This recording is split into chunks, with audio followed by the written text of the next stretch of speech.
Bitcoin ಹಗರಣದಲ್ಲಿ ಅತಿ ದೊಡ್ಡ ಟ್ವಿಸ್ಟ್ ಇದು ಅಂತಾನೆ ಹೇಳಲಾಗ್ತಾ ಇದೆ.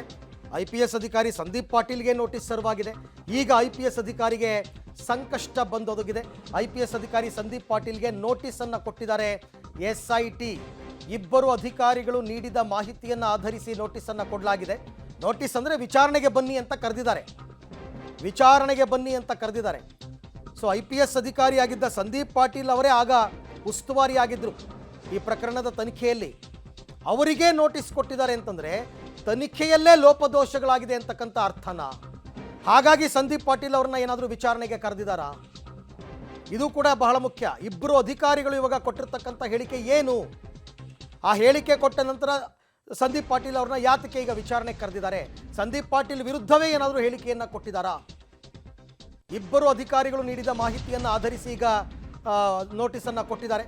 ಹಾಗಾದರೆ ಇವತ್ತು ವಿಚಾರಣೆಗೆ ಹಾಜರಾಗ್ತಾರಾ IPS ಅಧಿಕಾರಿ ಅಂತಕ್ಕಂಥದ್ದು ಪ್ರಶ್ನೆ. SIT ಮುಂದೆ ವಿಚಾರಣೆಯನ್ನು ಎದುರಿಸ್ತಾರಾ ಇಲ್ವಾ? ಇದು ಕೂಡ ಪ್ರಶ್ನೆ.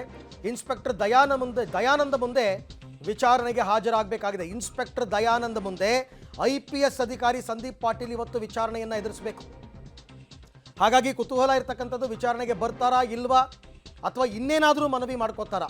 ಈ ಬಗ್ಗೆ ಕೂಡ ಮತ್ತಷ್ಟು ಮಾಹಿತಿ ನನ್ನ ಕೊಲೀಗ್ ಮುರಳಿ ಅವರಿಂದ ಪಡ್ಕೊಳ್ಳೋಣ. ಮುರಳಿ, ಈಗ ಆ ಇಬ್ಬರು ಅಧಿಕಾರಿಗಳು ಕೊಟ್ಟ ಹೇಳಿಕೆಯ ನಂತರ ಈ ಥರ ನೋಟಿಸ್ ಸರ್ವಾಗಿದೆ ಅಂದರೆ ಇವರ ಮೇಲುಸ್ತುವಾರಿ ಸಂದರ್ಭದಲ್ಲೇ ಲೋಪದೋಷಗಳಾಗಿದೆ ಅಂತ ಅನ್ಕೋಬೇಕಾ, ಹೇಗೆ? ಖಂಡಿತ ಅರವಿಂದ್. ಯಾಕಂದ್ರೆ ಪ್ರಮುಖವಾಗಿ ಅಮೆಜಾನ್ ಕ್ಲೌಡ್ ಏನಿತ್ತು, ಅಮೆಜಾನ್ ಕ್ಲೌಡ್ ಅನ್ನ ಅವರು ಡಿಸ್ಟರ್ಬ್ ಅನ್ನ ಮಾಡಿದ್ರು ಅನ್ನೋದ್ರ ಬಗ್ಗೆ. ಅಂದ್ರೆ ಇದೇ ಶ್ರೀಕಿ ಆರೋಪಿ, ಬಿಟ್ಕಾಯಿನ್ ಪ್ರಮುಖ ಆರೋಪಿಯಾಗಿಂತ ಶ್ರೀಕಿ ಏನಿದ್ದ, ಶ್ರೀಕಿ ಸರಿಸುಮಾರು 8 ಅಮೆಜಾನ್ ಸರ್ವರ್ ಗಳನ್ನ ಹ್ಯಾಂಡಲ್ ಮಾಡ್ತಾ ಇದ್ದ ಸಂದರ್ಭದಲ್ಲಿ ಅದನ್ನ ಡಿಸ್ಟರ್ಬ್ ಮಾಡಿದ್ರು ಈ ಅಧಿಕಾರಿಗಳು, ತನಿಖಾಧಿಕಾರಿಗಳು ಅನ್ನೋದ್ರ ಬಗ್ಗೆ ಮಾಹಿತಿಗಳು ಇರುವಂತದ್ದು.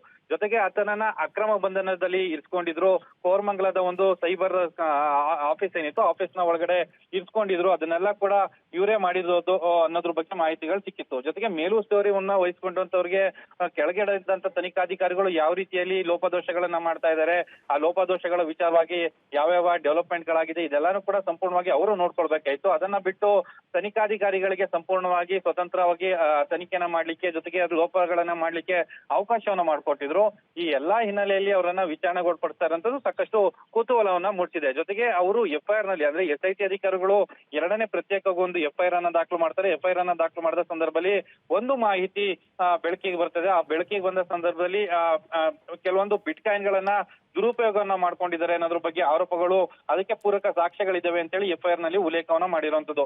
ಇದಕ್ಕೆ ಸಂಬಂಧಪಟ್ಟಂತೆ ಇವರನ್ನು ಕೂಡ ವಿಚಾರಣೆಗೊಳಪಡಿಸಿದಾಗ ಇವರು ಯಾವ ರೀತಿಯ ಹೇಳಿಕೆಗಳನ್ನ ಕೊಡ್ತಾರೆ, ಏನಾಗಿದೆ ಅನ್ನೋದ್ರ ಬಗ್ಗೆನೂ ಕೂಡ ಮಾಹಿತಿಗಳನ್ನ ಹೇಳುವಂತ ಸಾಧ್ಯತೆಗಳಿದ್ದಾವೆ. ಥ್ಯಾಂಕ್ ಯು ಮುರಳಿ, ತಮ್ಮೆಲ್ಲ ಮಾಹಿತಿಗಾಗಿ ಧನ್ಯವಾದ. ನೋಡೋಣ, ಇವತ್ತು 3 ಗಂಟೆ ಅಷ್ಟೊತ್ತಿಗೇನೋ ವಿಚಾರಣೆಗೆ ಬನ್ನಿ ಅಂತ ಕರೆದಿದ್ದಾರೆ. ಹಾಜರಾಗ್ತಾರಾ ಇಲ್ವಾ, ಆ ನಂತರ ಇದು ಹೇಗೆ ಅಂತ ಗೊತ್ತಾಗುತ್ತೆ.